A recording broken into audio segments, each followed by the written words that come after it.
Hey everyone, and welcome to This Explainer. Today, we're diving headfirst into a frustration that, let's be real, pretty much every single learner has wrestled with at some point. Our goal here is absolutely crucial. We're going to completely shift your approach from that passive, endless reading loop into a highly structured study system that actually aligns with how your brain works. We're going to break down the real science of learning and show you exactly why just studying harder is actually the worst way to go about it.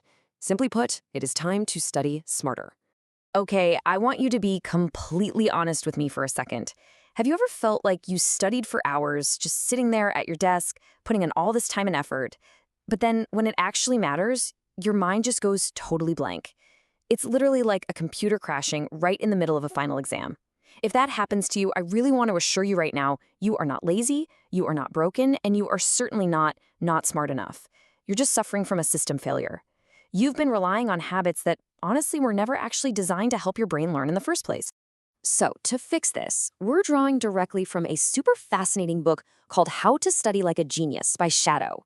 We're going to use this as our ultimate guide to finally ditching those bad, overly comfortable habits and replacing them with highly actionable, entirely science-backed learning techniques.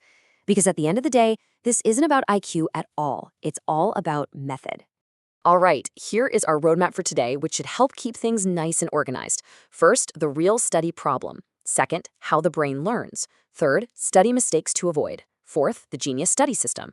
And finally, fifth, your 7-day reset plan. Okay, let's jump right into part one, the real study problem.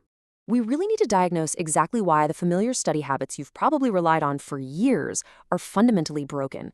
You see, most of us completely confuse time spent with actual learning done. It is such a classic trap. You can sit there with a book open for 5 hours, rereading your notes, feeling incredibly busy, and yet retain almost nothing. Why? Because learning is not measured by duration. It's measured by understanding and recall. A heavily focused 1-hour session using the right methods is always going to beat 5 hours of passive busy work. And that brings us to this stark contrast between comfort and growth.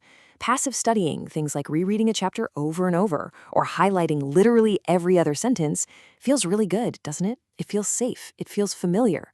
But here's the harsh truth. That comfort is actively destroying your memory. Your brain just looks at the text and goes, oh yeah, I've seen this before. But recognizing something is definitely not the same as recalling it. True growth, active studying, only happens when your brain is actually challenged. Moving right along to part two, how the brain learns. If we want to study like a genius, we have to actually align with our own biology.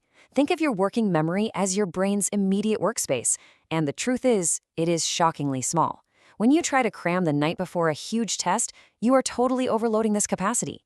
The source text uses this brilliant analogy. Cramming is basically like trying to pour a high-pressure fire hose into a leaky bucket. When you overload your brain like that, it naturally drops information just to protect itself. All that hard work? It just falls right out.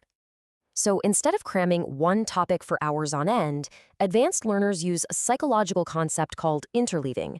Basically, instead of studying one single subject for 2 hours straight, you mix it up. You study some history, then you switch over to math, and then maybe back to history. Doing this actually forces your brain to constantly differentiate and build stronger, much deeper neural connections. Challenging your brain with varied engagement like this makes forgetting much harder. All right, part three, study mistakes to avoid. Let's blitz through these 7 memory killers really quick. Rereading and over-highlighting, they keep you completely passive. Long hours in cramming, we just learned that totally overloads your working memory. Multitasking will brutally fragment your attention, and ignoring sleep literally prevents your brain from organizing all those new memories overnight. But listen, the absolute biggest trap here is number 5, avoiding self-testing. Testing reveals the actual gaps in your knowledge, and frankly, finding out you don't know something hurts the ego. So what do students do? They stay in safe mode, just rereading. But actively avoiding that discomfort is the exact thing keeping you stuck. Which brings us to the core solution, part 4, the Genius Study System. It is time to shift out of frustration and into empowerment. Here is the highly structured 4-step system used by top-performing students.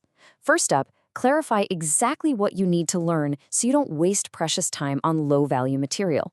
Second, break that info down into small chunks. Seriously, if you can't explain a chunk simply, it's just too big. Third, study actively. Close the book and explain the concept out loud in your own words. And fourth, test, review, and space it out. Notice how breaking things into chunks and actively engaging totally replaces the need to rely on some endless well of motivation.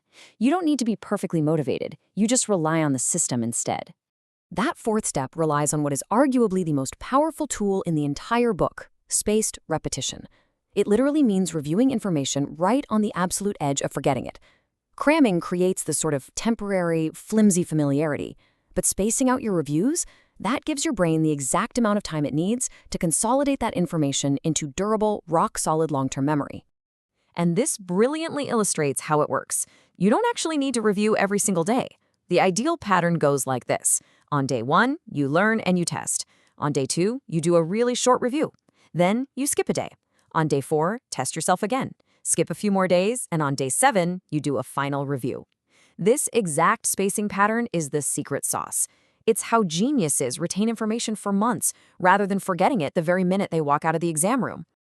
Okay, finally, part 5, your 7-day reset plan. Knowing all these techniques is completely useless without actual behavior change. So here is your action plan to break those old, ineffective habits.